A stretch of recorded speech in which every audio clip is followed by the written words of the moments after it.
আসসালামু আলাইকুম শিক্ষার্থী বন্ধুরা, ওয়ান সেকেন্ড ফিরে আসলাম তোমাদের নবম শ্রেণীর তথ্য ও যোগাযোগ প্রযুক্তির তৃতীয় সপ্তাহের অ্যাসাইনমেন্ট নিয়ে। তো তৃতীয় সপ্তাহের অ্যাসাইনমেন্ট তোমরা নিশ্চয়ই অলরেডি হাতে পেয়ে গেছো, আর যদি হাতে না পেয়ে থাকো তাহলে তোমাদের দ্বিতীয় সপ্তাহের অ্যাসাইনমেন্টটি কমপ্লিট হওয়ার পর তোমাদের এই তৃতীয় সপ্তাহের অ্যাসাইনমেন্টটি কাজে লাগবে। অ্যান্ড আমরা ফাইনালি আজকে আলোচনা করছি হচ্ছে নবম শ্রেণীর তথ্য ও যোগাযোগ প্রযুক্তির তৃতীয় সপ্তাহের অ্যাসাইনমেন্ট নিয়ে। তৃতীয় সপ্তাহের অ্যাসাইনমেন্টটা যদি তোমরা একটু খেয়াল করো তাহলে আমি একটু তোমাদের অ্যাসাইনমেন্ট টাস্কে ফিরে যেতে চাই। ওখানে কি উল্লেখ করা হয়েছে আমরা চলো দেখে আসি।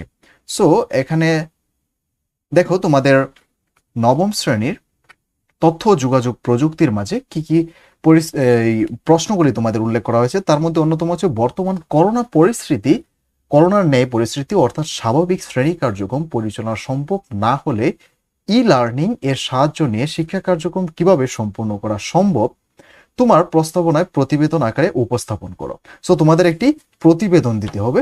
প্রতিবেদনে যা থাকতে হবে, মাস্ট যেগুলি থাকতে হবে, না থাকলে নয়, সেগুলির মধ্যে অন্যতম হচ্ছে তোমাদেরকে ভূমিকা দিতে হবে, করোনাকালে স্বাভাবিক শ্রেণী কার্যক্রম চালু না রাখার যৌক্তিকতা উপস্থাপন করতে হবে, ই লার্নিং এর ধারণা দিতে হবে, তোমার ই লার্নিং এর সুবিধা সমূহ দিতে হবে, ই লার্নিং বাস্তবায়নের ক্ষেত্রে চ্যালেঞ্জ সমূহ তোমাকে দিতে হবে, ই লার্নিং এর মাধ্যমে কাঙ্ক্ষিত দক্ষতা অর্জন, স্বাভাবিক সময়ে শ্রেণীর সহায়তা হিসেবে ই লার্নিং এর সম্ভাবনা এবং উপসংহার, এই বিষয়গুলির টোটাল তোমাদেরকে সামারাইজ করতে হবে। সো প্রতিবেদন তোমরা ইতিমধ্যে নিশ্চয়ই জানো কিভাবে একটি প্রতিবেদন লিখতে হয়, আর যদি না জেনে থাকো তাহলে আজকের ক্লাসটি তোমাদের জন্য। সো চলো আমরা মেন পয়েন্টে চলে যাই। ভূমিকাতে আমরা কি আলোচনা করতে পারি? ভূমিকাতে লিখতে পারি হচ্ছে বর্তমান আধুনিক বিশ্বায়নের যুগে তথ্য প্রযুক্তির ভূমিকা অনস্বীকার্য। বর্তমান বিশ্বের দিকে তাকালে বোঝা যেতে পারে যে আধুনিক তথ্য যোগাযোগ প্রযুক্তি কতটা গভীরভাবে জড়িয়ে আছে। আমরা আজকে যে সভ্যতার সামনে দাঁড়িয়ে আছি তার অনেকটাই সামর্থ্য হয়েছে তথ্য ও যোগাযোগ প্রযুক্তির উন্নয়নের ফলে।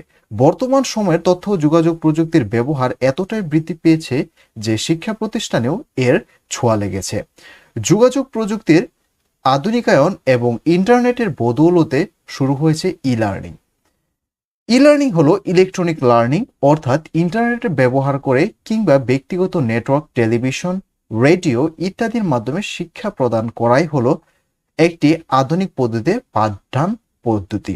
সো এইভাবে তোমরা ভূমিকাটা সাজাবে। আর ভিডিওটি পজ করে অবশ্যই তোমরা অফসেট পেপার নিয়ে এখনই লেখা শুরু করে দাও, তাহলে তোমাদের অ্যাসাইনমেন্টটি আরো এফিসিয়েন্ট হয়ে যাবে। অ্যান্ড আমরা নেক্সট পয়েন্টে চলে যাই। নেক্সট পয়েন্টটা তোমরা সাজাতে পারো করোনার স্বাভাবিক শ্রেণী কার্যক্রম চালু না রাখার যৌক্তিকতা। এখন তোমাকে বলা হয়েছে যে এই করোনার সময় যে তোমাদের স্কুল, কলেজ, ইউনিভার্সিটিগুলি বন্ধ হয়ে গেছে, এই স্কুলগুলি বন্ধ করার কতটুকু যৌক্তিকতা তুমি মনে করো, এই বিষয়টা তোমার এখানে উপস্থাপন করতে বলা হয়েছে। সো করোনাকালে স্বাভাবিক শ্রেণী কার্যক্রম চালু না রাখার যৌক্তিকতা রয়েছে, কারণ উন্নত দেশগুলো যেখানে করোনার থাবায় কুণ্ঠাসা, সেখানে আমাদের জনবহুল দেশ অনেকটাই বিপদের মুখে। যদি শ্রেণী কার্যক্রম চালু রাখা হতো তাহলে দেশের বর্তমান করোনা পরিস্থিতি আরো ভয়াবহ হতো। আজকের শিক্ষার্থীরাই আমাদের আগামী দিনের ভবিষ্যৎ। আজকের শিক্ষার্থীরাই সারা বিশ্বকে দেখিয়ে দিবে আমরা তথ্য ও যোগাযোগ প্রযুক্তিকে কতটা উন্নত করতে পেরেছি। কোমলমতি শিক্ষার্থীদের কথা বিবেচনা করে শ্রেণী কার্যক্রম চালু না রাখার সিদ্ধান্ত নেওয়া হয়েছে। তথ্য ও যোগাযোগ প্রযুক্তির মাধ্যমে অর্থাৎ ই লার্নিং এর মাধ্যমে শিক্ষার্থীদের পাঠদানের কথা বিবেচনা করা হয়েছে। সেখানে শ্রেণী কার্যক্রম চালু রাখা মানে হলো তথ্য ও যোগাযোগ প্রযুক্তিকে নিরাশা করা। তাছাড়া সবার আগে জীবন থাকলেই শিক্ষা অর্জন করা সম্ভব এবং জীবনে প্রতিষ্ঠিত হওয়া সম্ভব। করোনাকালীন সময়ে স্বাভাবিক শ্রেণী কার্যক্রম চালু না রাখাটাই অনেকটাই যুক্তিযুক্ত বলে বিবেচিত। সো ই লার্নিং এর ধারণা, নেক্সট পয়েন্টটা হচ্ছে ই লার্নিং এর ধারণা। ই লার্নিং এর ধারণা, স্কুল বলতেই সারি সারি শ্রেণীকক্ষ, ব্ল্যাকবোর্ড এবং এক রুম ভর্তি শিক্ষার্থী আমাদের চোখের সামনেই বেশি ওঠে। কিন্তু বর্তমান পৃথিবী জুড়ে প্রযুক্তির যে বিকাশ তা ছুঁয়ে গিয়েছে শিক্ষা ব্যবস্থাকেও আরো, তাতে করে আমাদের এই চিরপরিচিত রূপটা পাল্টে গিয়েছে অনেকটা খানি। ইলেকট্রনিক্স প্রযুক্তি নির্ভর আধুনিক শিক্ষা ব্যবস্থাকে বলা হয় ইলেকট্রনিক লার্নিং, সংক্ষেপে ই লার্নিং। ইভেন তোমরা যে এই ক্লাসটি করছো এটাও কিন্তু তোমরা ই লার্নিং এর মাধ্যমে করছো এক্স্যাক্টলি। সো রেডিও থেকে মোবাইল অ্যাপস পর্যন্ত সবই ই লার্নিং এর অন্তর্ভুক্ত। ই লার্নিং বর্তমানে বিশ্বব্যাপী অনেক জনপ্রিয়। ই লার্নিং এর মাধ্যমে শিক্ষার্থী তার প্রয়োজন মতো একই ডিজিটাল কন্টেন্ট ও ভিডিও ক্লিপ ইচ্ছামতো বারবার ব্যবহার করার সুযোগ পাচ্ছে। ভিডিও কনফারেন্সিং আবিষ্কারের পরে এখন শিক্ষক শিক্ষার্থীকে আলাদা আলাদা জায়গা থেকে সরাসরি কথা বলতে পারছে। ই লার্নিং সুবিধাসমূহ, ই লার্নিং এর সুবিধাসমূহ সম্পর্কে আমরা ইতিমধ্যেই জানব। ঘরে বসে সুবিধাজনক সময়ে পছন্দজনক বিষয়ে ই লার্নিং এর মাধ্যমে সহজেই নিজেকে গড়ে তোলা সম্ভব। গতানুগতিক ক্লাসের ব্যাপার না থাকায় নিজের সুবিধা মতো সময়ে ই লার্নিং এর মাধ্যমে শেখার কাজটি সহজেই এখন সুসম্পূর্ণ করতে পারি আমরা। সো তোমার এখন সময় হচ্ছে না ক্লাসটি করা, তুমি কিন্তু এই প্লেলিস্টটি কিন্তু পরবর্তীতে দেখে নিতে পারছো। এই বিষয়টা এখানে উল্লেখ করা হয়েছে যে তুমি তোমার সুবিধা অনুসারে এই ক্লাসটি করতে পারছো। সাধারণত প্রাতিষ্ঠানিক শিক্ষার ক্ষেত্রে একজন শিক্ষার্থী যখন কোনো একটি বিষয়ের উপর অধ্যয়ন করেন তখন একই সময়ে অন্য বিষয়ে তার শেখার সুযোগ থাকে খুব কম।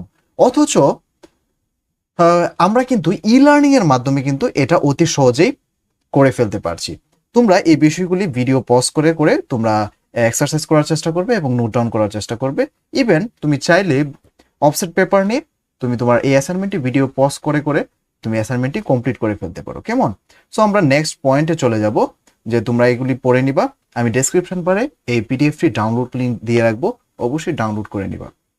ইলেকট্রনিক্স প্রযুক্তি নির্ভর আধুনিক শিক্ষা ব্যবস্থাকে বলা হয় ইলেকট্রনিক্স লার্নিং বা সংক্ষেপে ই লার্নিং।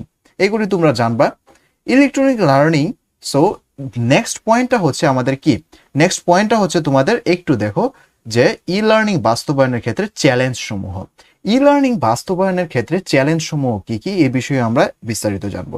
ই লার্নিং যেহেতু শতভাগ প্রযুক্তিগত শিক্ষা ব্যবস্থা, সেক্ষেত্রে বাংলাদেশের প্রান্তিক মানুষের প্রযুক্তিগত জ্ঞান ও দক্ষতা বৃদ্ধির জন্য দেশের সামগ্রিক তথ্য প্রযুক্তিগত অবকাঠামোর দিকে সংশ্লিষ্টদের নজর দেওয়া অত্যাবশ্যক। পাশাপাশি দেশের সর্বত্রই ভালো ব্র্যান্ড উইথ সহজলভ্য ও কম মূল্যের ইন্টারনেট সেবা প্রদান করা গেলে গ্লোবাল শিক্ষা ব্যবস্থায় ই লার্নিং নতুন করে সংস্কৃতি চর্চার জায়গায় উপনীত হবে।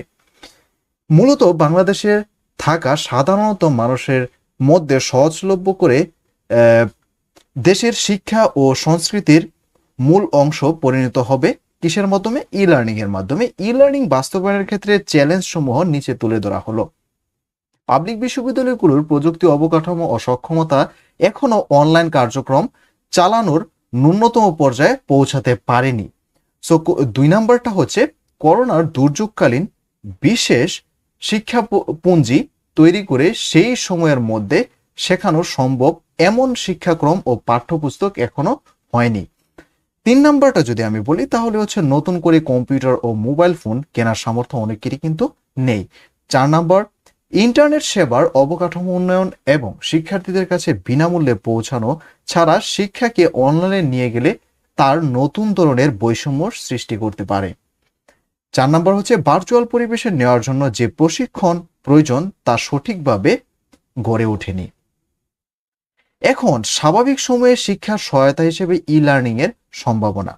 2016 সালে 1 ফেব্রুয়ারি, এটা তোমরা একটু কারেকশন করে নেবে, 1 ফেব্রুয়ারি হবে 1 ফেব্রুয়ারি প্রথম প্রধানমন্ত্রী শেখ হাসিনা মুক্ত পাঠ নামক এক জাতীয় প্ল্যাটফর্ম উদ্বোধন করেন। বাংলাদেশের যুগান্তকারী শিক্ষার ক্ষেত্রে ভূমিকা পালন করেন প্রধানমন্ত্রী শেখ হাসিনা।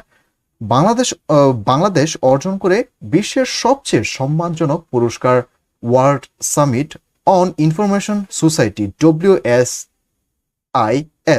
মুক্তপাঠ ছাড়াও বাংলাদেশে এখন ই লার্নিং এর কার্যক্রম পরিচালনা করছে শিক্ষক.com, জাগো অনলাইন স্কুল, ব্ল্যাক ইস্ট ওয়েস্ট অ্যান্ড এশিয়ান বিশ্ববিদ্যালয় সহ বহু প্রতিষ্ঠান।